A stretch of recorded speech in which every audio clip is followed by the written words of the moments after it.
Hello friends, welcome back to your channel. तो अगर आप मिलिट्री नर्सिंग सर्विसेज की प्रिपरेशन कर रहे हैं और एमएनएस 2022 आप एस्पायर कर रहे हैं तो ये बिल्कुल सही चैनल आपके लिए। और आज हम डिस्कस करने जा रहे हैं मॉड्यूल 2 के बायोलॉजी के इंपॉर्टेंट मल्टीपल चॉइस क्वेश्चंस। ये हमारे सिलेक्टेड इंपॉर्टेंट क्वेश्चंस है जो कि बायोलॉजी का पैटर्न जो होता है एमएनएस में उस हिसाब से हमने प्रिपेयर किया है और इसमें एटलीस्ट 30 क्वेश्चंस बायोलॉजी के आते ही आते हैं। तो अपनी प्रिपरेशन स्टार्ट कर दीजिए। ऊपर लिंक में एक डिस्क्रिप्शन आ रहा है, क्लिक करेंगे तो इसके पहले के वीडियोस भी आप देख सकते हैं प्रिपरेशन के। तो प्रिपरेशन आपको करनी है एमएनएस की तो हमारे चैनल को सब्सक्राइब कर लीजिए। देखते हैं question number 1। Question number 1 start करने से पहले हम जरूर कहेंगे हमारे चैनल को सब्सक्राइब कर लिए, जैसे ऐसे ही वीडियो आपको लगातार प्रिपरेशन के मिलते रहें। तो क्वेश्चन नंबर 1 है, malignant fever is caused by which species of Plasmodium. तो मैलिग्नेंट फीवर प्लाज्मोडियम के किस स्पीशीज होता है? आपको पता है प्लाज्मोडियम से वो मलेरिया होता है।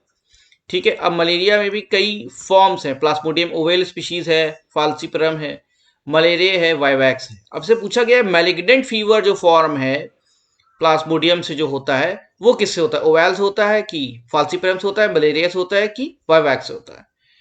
तो इसका सही आंसर है फाल्सिपरम। ठीक है, तो प्लाज्मोडियम फाल्सिपरम से मैलिग्नेंट फीवर होता है और प्लाज्मोडियम वाइवैक्स जो है ना इससे होता है benign tertian malaria.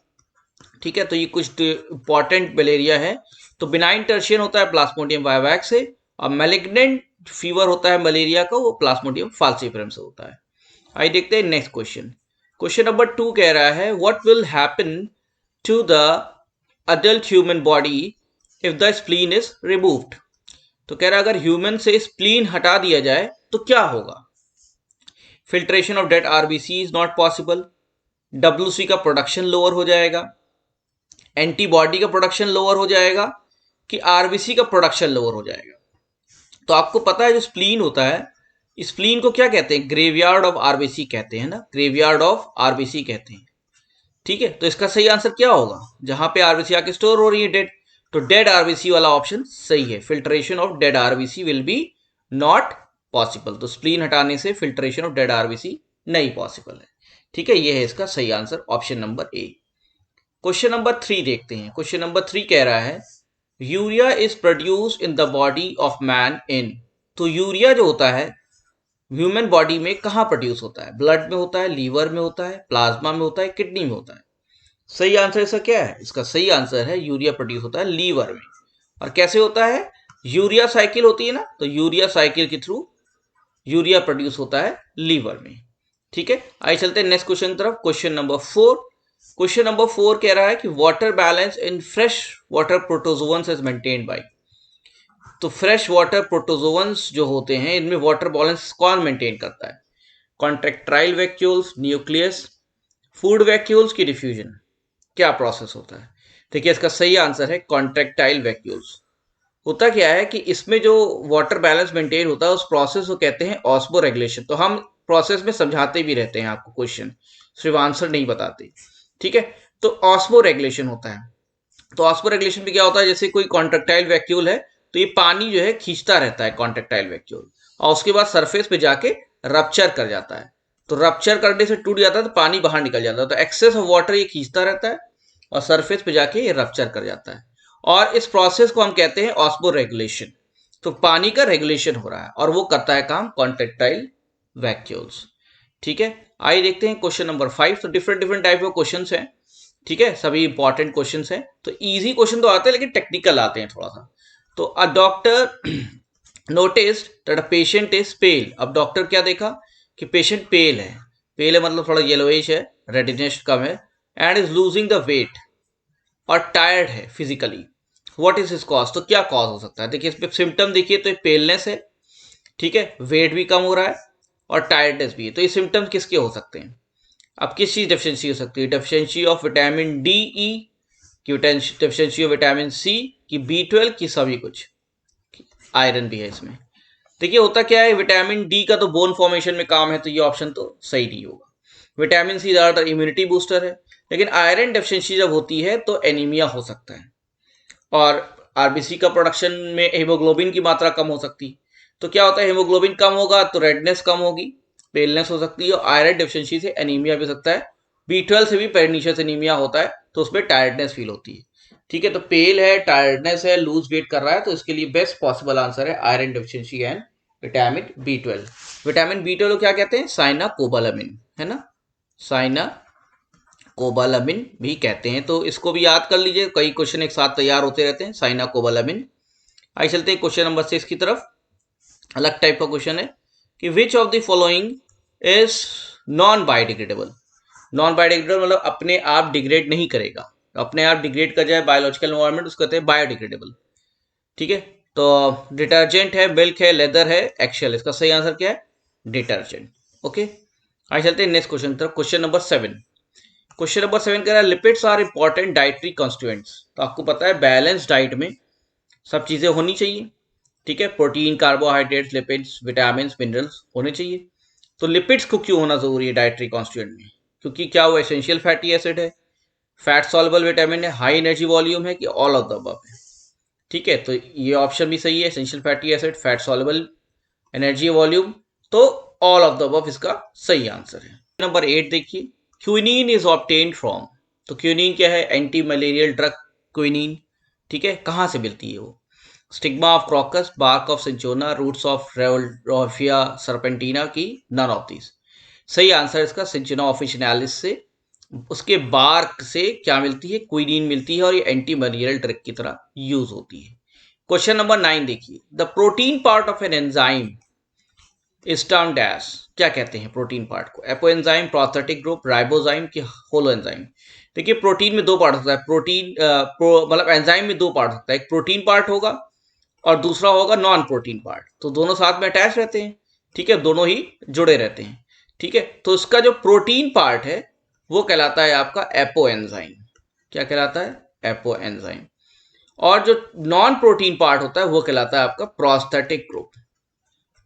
Prosthetic group, जैसे हेम ग्रुप लगा हुआ है, ठीक है, या बायोटिन लगा हुआ है।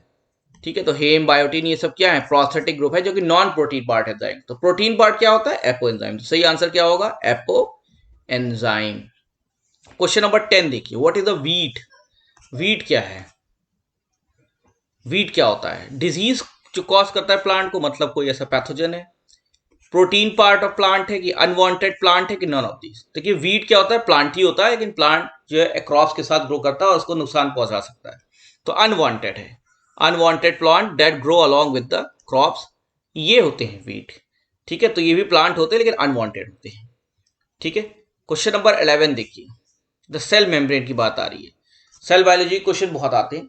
Cell membrane is made up of phospholipid proteins, की फॉस्फोप्रोटीन्स, की नॉट ऑफ दीज। तो आपको पता है ये बहुत अच्छे तरीके से कि सेल मेम्ब्रेन तो फॉस्फोलिपिड लेयर है, सी ऑफ लिपिड्स। तो प्रोटीन और फॉस्फोप्रोटीन तो होता है, लेकिन दोनों होता है, इसलिए सही आंसर क्या होगा इसका? Phospholipid proteins. ठीक है, आइए चलते हैं नेक्स्ट क्वेश्चन की तरफ। Question number 12, process of transcription क्या होता है? द प्रोसेस ऑफ ट्रांसक्रिप्शन क्या होता है? Formation of RNA, DNA, movement of RNA from nucleus, या conversion of DNA to messenger RNA, की नन ऑफ दीज। अब पहले समझ लेते हैं। सेल होती है, सेल के अंदर डीएनए होता है, न्यूक्लियस होता है, न्यूक्लियस के अंदर डीएनए होता है। तो डीएनए जो होता है उससे जब मैसेंजर आरएनए बनता है, इस प्रोसेस को क्या कहते हैं? ट्रांसक्रिप्शन। और मैसेंजर आरएनए से जब प्रोटीन बनता है, ठीक है, इस प्रोसेस क्या कहते हैं? ट्रांसलेशन। ठीक है, और यहां पूछा क्या है? ट्रांसक्रिप्शन। तो होगा क्या? Conversion of DNA to messenger RNA. ठीक है, conversion of DNA to messenger RNA इसका सही ऑप्शन होगा।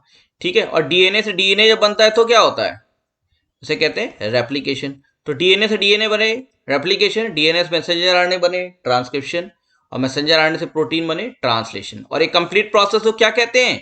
Central dogma. याद रखिएगा, ये भी बहुत इंपॉर्टेंट क्वेश्चन है। तो एक ही क्वेश्चन में हम कई क्वेश्चन पढ़ाते हैं आपको। Central dogma. आइए चलते हैं क्वेश्चन नंबर 13 की तरफ। क्वेश्चन नंबर 13 क्या है? The organelle that is used in the breakdown of organic matter. तो ऐसा कौन सा ऑर्गेनेल है जो ब्रेक डाउन करता है ऑर्गेनिक मैटर का? लाइसोसोम है, साइटोप्लाज्म है, गोल्जी बॉडीज हैं, कि माइटोकॉन्ड्रिया। सही आंसर क्या है इसका? लाइसोसोम। नाम में ही लाइसिस है, लाइसिस मतलब ही ब्रेक डाउन होता है, तो लाइसोसोम्स। ओके, आइए चलते हैं next question. Question number 14, which organelle is involve in the synthesis of phospholipids. तो फॉस्फोलिपिड की सेल मेम्ब्रेन होती है ना, लेकिन फॉस्फोलिपिड बनते कहाँ हैं, सिंथेसाइज कहाँ होते हैं? माइटोकॉन्ड्रिया में, साइटोप्लाज्म में, एंडोप्लाज्मिक रेटिकुलम में, स्मूथ एंडोप्लाज्मिक रेटिकुलम में। तो क्वेश्चन अच्छा है क्योंकि इसमें आंसर कंफ्यूजिंग है। इन दोनों में कोई आंसर होगा। सही आंसर स्मूथ वाला है। तो जो स्मूथ ईआर होता है, स्मूथ एंडोप्लाज्मिक रेटिकुलम, वहां फॉस्फोलिपिड्स का सिंथेसिस होता है, याद कर लीजिए। Question number 15। क्वेश्चन नंबर 15 कह रहा है the cell organelles that are present in plants and absent in animals. तो ऐसा ऑर्गेनेल आपको बताना है जो प्लांट में प्रेजेंट है लेकिन एनिमल में एब्सेंट है। वो क्या है? न्यूक्लियस है, तो न्यूक्लियस दोनों में होता है। वैक्यूल, वैक्यूल दोनों में होता है। क्लोरोप्लास्ट, तो क्लोरोप्लास्ट तो सिर्फ प्लांट में होता है, तो ये है सही आंसर। ठीक है, साइटोप्लाज्म दोनों में होता है, तो ये भी आंसर गलत है। तो सही आंसर क्या है? क्लोरोप्लास्ट। ओके, क्वेश्चन नंबर 16 देखिए, ये भी अच्छा क्वेश्चन है। The single membrane bound organelle, ऐसे ऑर्गेनेल जिसकी सिंगल मेम्ब्रेन से कवर्ड रहते हैं, वो कौन से हैं? वैक्यूल है, गोल्जाई एपैरेटस है, एंडोप्लाज्मिक रेटिकुलम है, कि ऑल ऑफ द अबव है? तो देखिए, वैक्यूल भी सिंगल होता है, सिंगल सराउंडिंग होती है। गोल्जाई का भी सिंगल होता है, एंडोप्लाज्मिक रेटिकुलम की सिंगल मेम्ब्रेन होता है। तो इसका सही आंसर क्या होगा? All of the above. Next question देखिए, सोसाइटल बैग किसे कहते हैं? ठीक है, तो सोसाइटल बैग वही होंगे जो डिस्ट्रप्शन कॉज करें। कुछ है जो फट गया, वो सोसाइटल हो गया। तो क्या होगा? वो लाइसोसोम होगा, लाइसिस कर रहा है। तो Golgi body, cell membrane, mitochondria नहीं होगा। सही आंसर क्या है? Lysosome, suicidal bags break down करते हैं जो। क्वेश्चन नंबर 18 देखिए, स्टोरेज ऑफ फूड में कौन इन्वॉल्व है? The cell organelles involve in storage of food. Food कौन स्टोर करता है? वैक्यूल करेगा, लाइसोसोम करेगा, माइटोकॉन्ड्रिया करेगा, सेल मेम्ब्रेन करेगा? बताइए। अब सेल मेम्ब्रेन का काम तो क्या है? ट्रांसपोर्ट का है। माइटोकॉन्ड्रिया तो पावर हाउस कहलाती है। तो कई आंसर बता रहे हैं आपको एक ही क्वेश्चन में। और लाइसोसोम क्या करता है? ब्रेक डाउन करता है, लाइसिस करता है, ये तो मैंने बता ही दिया। तो वैक्यूल्स यहाँ पे स्टोरेज करता है। वैक्यूल का काम है स्टोरेज ऑफ फूड। ठीक है, नेक्स्ट क्वेश्चन देखिए, क्वेश्चन नंबर 19। ऐसा कौन सा सेल ऑर्गेनेल जिसमें आरएनए होता है? Cell organelle that contains RNA. तो आरएनए कहाँ हो सकता है? ठीक है, मैसेंजर आरएनए न्यूक्लियस के अंदर होता है, लेकिन ये ऑप्शन यहाँ पे क्या दिया है? माइटोकॉन्ड्रिया दिया है, प्लास्टिड्स दिया है, लाइसोसोम्स दिया है, राइबोसोम दिया है, और ऑर्गेनेल ने पूछा है कहाँ पे होता है। ठीक है, तो सही आंसर क्या है इसका? राइबोसोम्स। राइबोसोम्स में आरएनए प्रेजेंट होते हैं। ठीक है, क्वेश्चन नंबर 20। आइए कोई जेनेटिक्स का क्वेश्चन देख लेते हैं। सिंपल क्वेश्चन आते हैं, ये भी इंपॉर्टेंट है। फादर ऑफ जेनेटिक्स कौन है? मॉर्गन है, मेंडल है, वॉटसन है, बेटेसन है? कौन है बताइए? Mendel, simple question, Grigor Mendel, है ना? ये बहुत इंपॉर्टेंट क्वेश्चन। आइए देखते हैं कुछ डिफरेंट क्वेश्चन, थोड़ा difficult question. The genotypic ratio shown in monohybrid cross. और पूछा क्या है? Genotypic ratio. तो मोनोहाइब्रिड क्रॉस पहले आपको पता होना चाहिए क्या होता है। क्या होता है मोनोहाइब्रिड क्रॉस? जब दो होमोजाइगस पेरेंट्स, कौन से? होमोजाइगस पेरेंट्स को दो क्रॉस कराया जाए, तो दोनों होमोजाइगस हैं, तो इस क्रॉस को क्या कहते हैं? मोनोहाइब्रिड क्रॉस कहते हैं। तो इसमें रिजल्ट क्या आता है? तो इसमें जो रिजल्ट आता है, जीनोटाइप और फेनोटाइप का अलग अलग आता है। जीनोटाइप का आता है 1:2:1 और फेनोटाइप का आता है 3:1। तो क्या है इसका सही आंसर? पूछा क्या गया है? जीनोटाइप। तो जीनोटाइप का आंसर ये है। सही आंसर क्या होगा? 1:2:1, मोनोहाइब्रिड क्रॉस, दो होमोजाइगस पेरेंट्स के बीच में। अगर फिनोटाइप पूछा जाता तो ये आंसर होता, लेकिन जीनोटाइप पूछा गया है तो 1:2:1 और फिनोटाइपिक रेशियो 3:1 होता है। Next question, question number 22। In an individual the homozygosity and heterozygosity can be determined bye. तो कोई इंडिविजुअल है, अब उसमें जानना है कि होमोजाइगस है कि हेट्रोजाइगस है, तो किससे पता चलेगा? बैक क्रॉस से, सेल्फ फर्टिलाइजेशन से, टेस्ट क्रॉस से, कि सबसे पता चल जाएगा। देखिए, इसका क्वेश्चन बहुत अच्छा है। ये क्वेश्चन अलग अलग तरीके से पूछा जाता है अगर होमोजाइगोसिटी या हेट्रोजाइगोसिटी जानना है, या किसी भी इंडिविजुअल की जाइगोसिटी जानना है, तो क्या करना चाहिए? टेस्ट क्रॉस करना चाहिए। टेस्ट क्रॉस से मालूम हो जाता है। तो डोमिनेंट फिनोटाइप जो होता है, डोमिनेंट फिनोटाइप को जब हम क्रॉस कराते हैं होमोजाइगस रिसेसिव से, ठीक है, तो डोमिनेंट फिनोटाइप को जब होमोजाइगस रिसेसिव से हम जब क्रॉस कराते हैं, तो वो आपका टेस्ट क्रॉस कराता है, और टेस्ट क्रॉस में मालूम हो जाता है कि होमोजाइगोसिटी हेट्रोजाइगोसिटी पता चल जाती है। अच्छा क्वेश्चन है।